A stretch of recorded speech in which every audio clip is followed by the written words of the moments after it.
Lebron, it seemed like the whole team and Kevin especially played quicker the other night and faster. What can you do to accelerate that? Like, what can you do to make that happen? Well, that's been a point of emphasis since Tilo took over as head coach to play with pace. So, he hasn't changed that tone. He hasn't changed that approach. Obviously, you have some games where it's better than others, but he always preaches to us, so it's up to us to go out and do it. Is it just easier to do maybe against Toronto than it was Indiana? Nah, I just think, Indiana, just their style of play. The way they play, a bit more position. I mean, not position, but possession. Basketball, they're bigger too. They're a lot bigger, so they do a great job of getting to the free throw line. So we're just trying to keep, bodies on bodies, not allowing their two guys to get to the free throw line as much, and that's DeRozan and Lowry. Make them make field goals and not free throws. So, it's allowed us to play with a little bit more pace. But it's only through 2 games, so we still got a lot of work to do.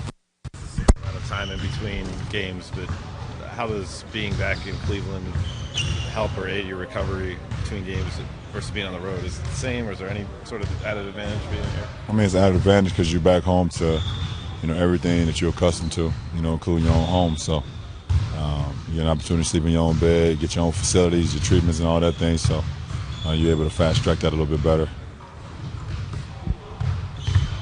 Ron, you talked after Game 2 about just that your mindset would be right and the guys would be right, being up 2-0. How hard can that be, though, just given the record and the history of teams that are up 2-0 in a series? I don't think it's that hard at all. If you understand what the main thing is. The main thing is to win each game and to win the next game. So it depends on who you are as an individual.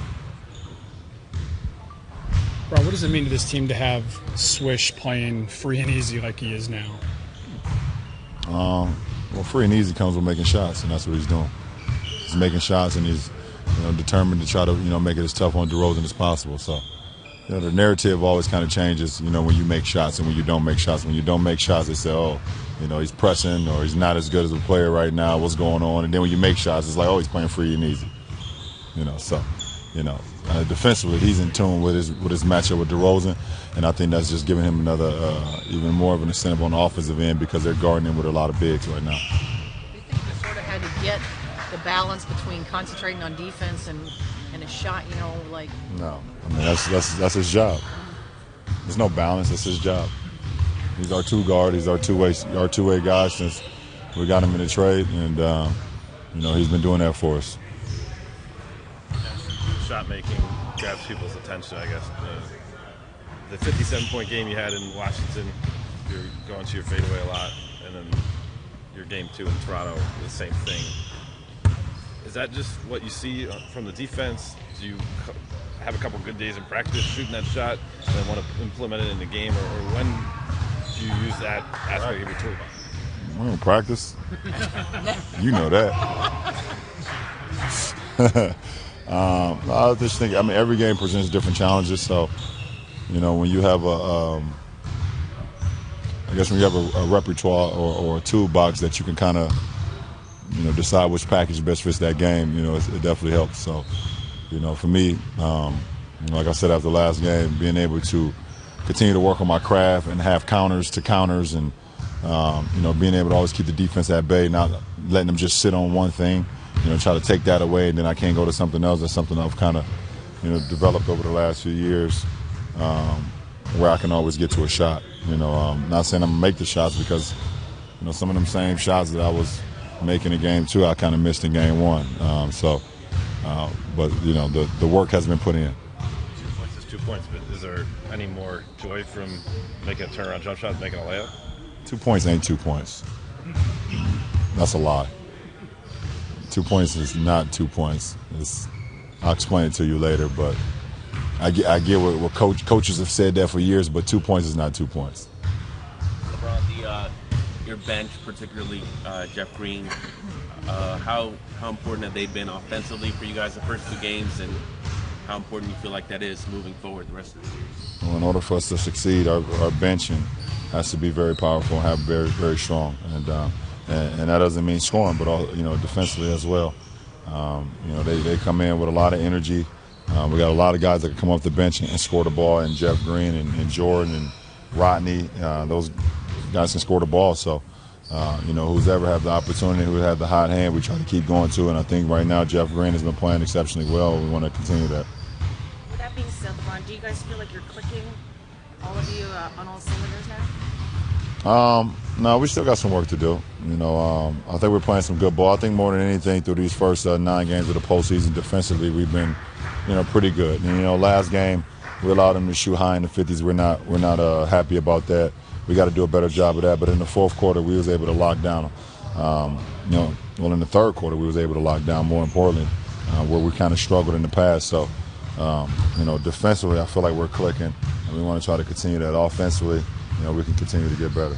Is there an emphasis to kind of keep the foot on the pedal and get this over with and get some rest as soon as possible? Nah, you can't fast track the process. Our game is tonight. We got game 3 tonight. We got to prepare. As we did this morning, we're going to prepare again before tonight, and then we got to go out and win it in between the lines. But there's no fast tracking the process when you're saying, okay, let's try to end this thing so we can get some rest. You do that, you get a lot of rest. It has to be home. For the poll, you be home. End up losing 4-2. So that ain't you don't do that. You don't cheat the game, guys. I've never been a part of that. Taylor said yesterday that he's trying to have more fun now that the playoffs are here and try and block out everything that happened for him during the regular season. For you, what's the difference between a JR that's having fun and a JR that maybe is not? Most likely a JR that's having fun is probably when he's playing golf. Probably when he's playing golf and playing the video games. That's probably that's the fun JR. When he's not playing golf, then he feels like he's not having fun. So I hope right now that he's playing golf. That's 27 holes yesterday. Well, we don't need that much. I'm not a golf expert, but I know that's too much time on your feet. I tell you that. But listen, he's a golfer. He loves the golf. It gives him an opportunity to clear his head and get away from the game. So, whatever it takes for you to kind of zero in on your craft, I'm all for it. You see a difference with him on the court when he's able to do those kinds of things? Yeah, he cut his hair. He cut his hair. That helped. You said yesterday that the weather getting better also improved his. I mean, is there anything to that? Just the weather getting better and what weather? The weather getting better where? Here, or just man. Next question. We got like 2 days of sunshine since the season started. Weather getting better. It rain every day. What are you talking about? Go ahead. Next question, please. Brian Taylor said something yesterday which I found interesting, related to Kevin, that when things aren't going well, he'll get some blame. JR might get some blame. Chris Bosh did in Miami, where things go well, you get the praise, and he's had to talk to Kevin about that. Do you see where he's coming from on that? I don't think anybody should ever feel like this is their fault. This is a team game. You win as a team and you lose as a team. So, I don't think if you're worried about what people are saying about you, then I think that's just the wrong focus. I did that a lot my first year in Miami, where I was like so infatuated with what everybody was saying, how people felt, and all those things, and it just took me away from what the main thing was, and that's just trying to prepare and win ball games. At the end of the day, if you prepare yourself, you work on your craft, you go out and do your job, and you feel like you've done it to the best of your ability, who cares what people say? Most of the time, 95, 99% of the people that's saying things are the ones who've never stepped inside the lines. Theodore Roosevelt, man, the man in the arena. That's what I live by. Kevin, from paying attention to what people said to not worried about it? Because it just took away from me being who I am. I'm a guy who has fun, who, play the game, with a lot of joy. And, when I stopped being myself on the floor, who made me who I am today, then I knew that wasn't, I know myself more than anybody, so it wasn't too hard of a thing.